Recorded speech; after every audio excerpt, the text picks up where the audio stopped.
Every hour, a student somewhere in India gives up, not because they are weak, but because the system is crushing them. In the glittering dream of becoming an engineer or doctor, thousands of students pack their bags and leave home for cities like Kota, Hyderabad, and Delhi. They go with hope in their eyes, ambition in their hearts, and the weight of an entire family's expectations on their shoulders. These cities are called temples of education, but for many teenagers, they feel less like temples and more like pressure cookers, where every breath is measured in marks and ranks. Coaching centers line the streets with glowing billboards. Smiling faces of toppers beam from posters, promising, "Join us, and you too can make it to IIT or AMS." These institutions market themselves as factories of success, churning out high ranks year after year. Parents see those advertisements and think, if my child studies here, they will succeed. And so, they invest everything, savings, loans, sometimes even selling property, to buy their child a shot at a dream.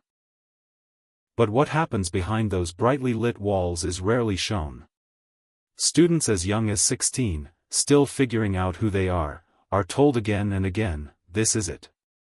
Crack JEE or NEET, or your life is worthless. The message is subtle, but constant. They learn quickly that in this system, marks are not just numbers, they're the measure of their value as human beings. The schedule is brutal. Classes begin early in the morning and stretch late into the night. Weekly tests decide who's ahead and who's falling behind, ranking students publicly, making even bright minds feel inadequate. If you score low, you're not just disappointed, you're humiliated. In hostels, students live far from their families, surrounded only by other stressed, exhausted teenagers. Meals are rushed, sleep is cut short, and conversations often revolve around formulas, cutoffs, and fear of failure. Parents, believing they are helping, sometimes call daily. Not to ask if their child is happy, but to ask, how much did you score this week? The pressure becomes unbearable. Even small mistakes in exams feel like disasters. Students start thinking not about their future careers, but about whether they even deserve one. Behind every billboard boasting 100% selections lies another number no coaching center will ever advertise, a rising count of student deaths. These young people don't make the news unless tragedy strikes, but their stories are everywhere, whispered in hostel corridors, printed in small columns in newspapers, and mourned quietly by classmates who can't stop to grieve because another test is tomorrow. The reality is chilling. These centers, designed to create toppers, are also crushing countless students who simply can't handle the unrelenting pressure. Not because they're lazy, not because they're weak, but because they're human. And no human being, especially a teenager, should have to live with the fear that failing an exam means failing at life itself. Kota, Rajasthan, is often described as India's coaching capital, a place where dreams are sharpened, polished, and launched toward the Indian Institutes of Technology, IITs, and the country's top medical colleges. Every year, more than 250,000 students pour into this small city, filling its hostels, mess halls, and coaching centers. The streets are lined with giant billboards showing smiling toppers holding trophies and scorecards. It looks like a paradise for ambition. But Kota hides a darker truth, one that doesn't make it into the advertisements. Alongside the stories of students who crack JEE or NEET, there are others that end in tragedy.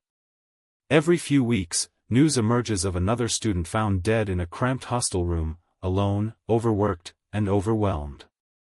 The headlines are brief, the names quickly forgotten, but the pattern keeps repeating. In 2023 alone, over 25 students died by suicide in Kota, the highest toll in recent years. That's roughly 2 lives lost every single month, sometimes more. Each case sparks a few days of outrage, candlelight vigils, and promises of reform. Yet, as the weeks pass, the cycle quietly resumes, classes continue, new students arrive, and another set of parents say goodbye to their children at the bus station, hoping they'll return as future doctors or engineers. Authorities have tried surface-level fixes. Fans in hostels now come with special springs to prevent hanging. Police have created anti-suicide squads to patrol student areas. Coaching centers have been asked to give students a weekly holiday. But these measures feel like putting a bandage on a deep, invisible wound. After all, does adding a spring to a ceiling fan really solve the real problem? Because the real problem isn't a fan. It's fear. Students as young as 16 are sent hundreds of miles away from home. They live in small hostel rooms, studying 12 to 15 hours a day, surrounded by constant competition. Weekly tests rank them publicly, often making even the brightest students feel like failures. In this relentless race, many teenagers begin to believe that a single exam decides their entire future. Some whisper to each other late at night, "If I fail, will I still matter to anyone?" It's not just an idle question, it's a haunting fear. They wonder if their parents will still love them, if their families will forgive the wasted money, if society will ever see them as anything other than the one who failed. Behind the glitter of Coda's coaching industry, these young lives are quietly crumbling under pressure. Parents are often unaware of the emotional toll, believing that pushing harder is the same as showing love. But for these students, love begins to feel conditional, tied not to who they are, but to how high they can score. And when a child starts to believe that failing an exam means failing at life itself, no spring-loaded fan can stop the tragedy waiting to happen. Parents often believe they're showing love by pushing their children to aim higher, work harder, and never settle for less. They think they're preparing them for the future. But for many teenagers, that push doesn't feel like love at all. It feels like an order, a commandment carved in stone: succeed or disappear. For these students, the home they left behind is no longer a place of comfort. It becomes a scoreboard. Every phone call from their parents is about marks, ranks, and test results. Not about whether they're eating properly. Not about whether they're happy or lonely. Only about performance. A 17-year-old preparing for JEE puts it bluntly. "I study 15 hours a day. I haven't been home in a year. If I fail, I can't face my parents. Sometimes I just want to sleep forever." That sleep forever isn't laziness. It's exhaustion, physical, mental, and emotional. These teenagers feel like soldiers in a war they never chose to fight. Every test, every mark, becomes a verdict on their entire worth as a human being. Scoring a few marks lower than expected isn't just disappointing, it feels like a betrayal. Some parents call every evening just to ask, "How much did you score today?" For a child already under pressure, that one question can feel heavier than an entire syllabus. The problem is compounded when families borrow huge loans or spend life savings on coaching fees. Students know this. They hear relatives whisper, "We've spent everything on him. He has to crack it." Even eating a proper meal or taking a short nap starts to feel like a crime. These children carry not just their own dreams, but the financial burdens of their entire household. When they sit at their desks at midnight, struggling to focus, they're not just afraid of failing an exam, they're terrified of failing as a son or daughter. Some of them think, "If I fall short, I'll disappoint everyone. My parents will be ashamed. I won't deserve to live." This isn't about bad parenting. Most parents love their children deeply. But in the race for success, that love often gets expressed as relentless pressure rather than support.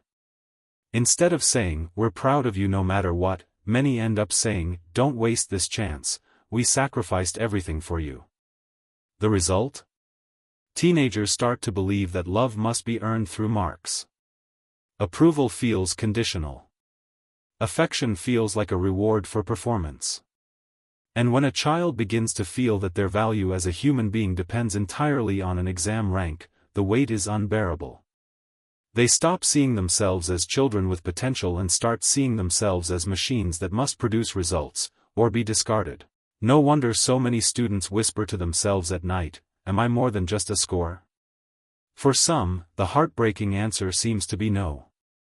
Big coaching institutes in India market themselves as dream factories.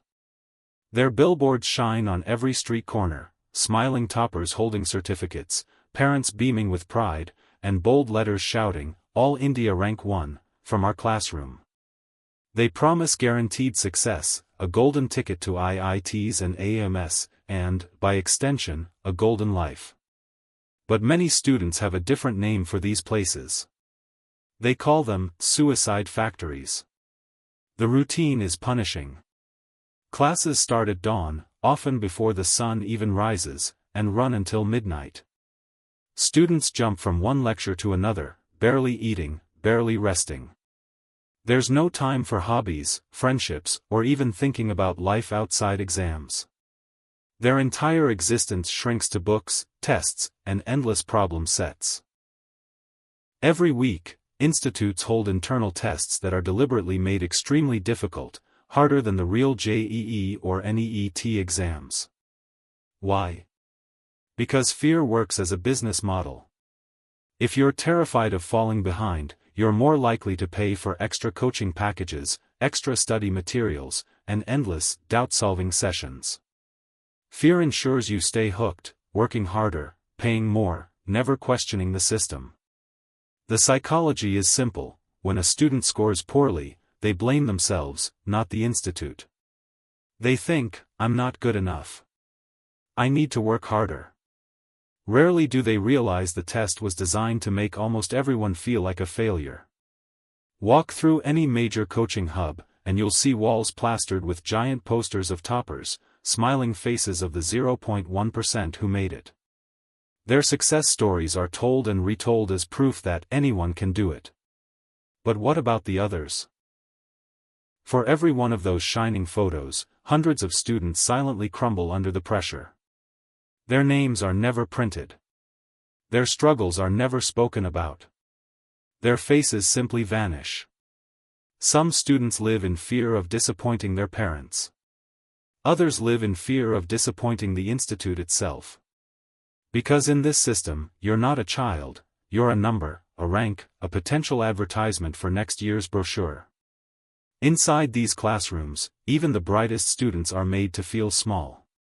Scoring 70 out of 100 in a brutal test should feel like an achievement, but it's framed as failure because someone else scored 85. The message is clear: no matter how good you are, it's never enough. This toxic cycle keeps the money flowing. The more insecure you feel, the more you buy into the illusion that one more book, one more batch, one more year will finally make you worthy. Meanwhile, your health declines, your confidence crumbles, and your entire identity gets reduced to a rank you haven't even achieved yet. The institutes proudly celebrate their toppers, but they never show you the students who gave up, not just on exams, but on life. And that silence is louder than any billboard. Teenagers preparing for JEE and NEET are facing levels of mental strain that even adults in high-pressure jobs rarely experience. Depression, anxiety, insomnia, and total burnout are becoming alarmingly common, and it's happening long before these students are even old enough to vote. The saddest part? Many don't even realize they're suffering from a mental health issue. They simply think, "I'm weak. I'm lazy. I just need to work harder." They blame themselves for feeling exhausted, even when the exhaustion is the result of relentless pressure, not personal failure. Counselors and psychologists warn that students as young as 16 show signs of severe emotional exhaustion and clinical depression. Some can't sleep at night because their minds keep replaying unsolved questions. Others wake up in panic before dawn, already feeling behind before the day has even started. Basic things, eating, talking to friends, taking a short break, start to feel like distractions they don't deserve. Yet professional counseling is rare in India's coaching hubs. Even where counselors are available, students hesitate to seek help because of the stigma. They fear being labeled as weak or unstable. In hostel rooms, if someone admits they're feeling hopeless, the usual response isn't compassion, it's just focus. Everyone feels stressed. Don't be dramatic. Parents and teachers, often unaware of how serious the situation is, dismiss these cries for help. They call it normal stress. They say, "We struggled too. Just work harder and you'll be fine." But this isn't normal stress, it's something far more dangerous. The truth is simple, this isn't laziness. This is survival mode. These teenagers are running on empty, mentally and physically, but they keep pushing because they feel they have no choice. And when you're constantly told that your entire worth depends on a single exam result, survival mode quickly turns into despair.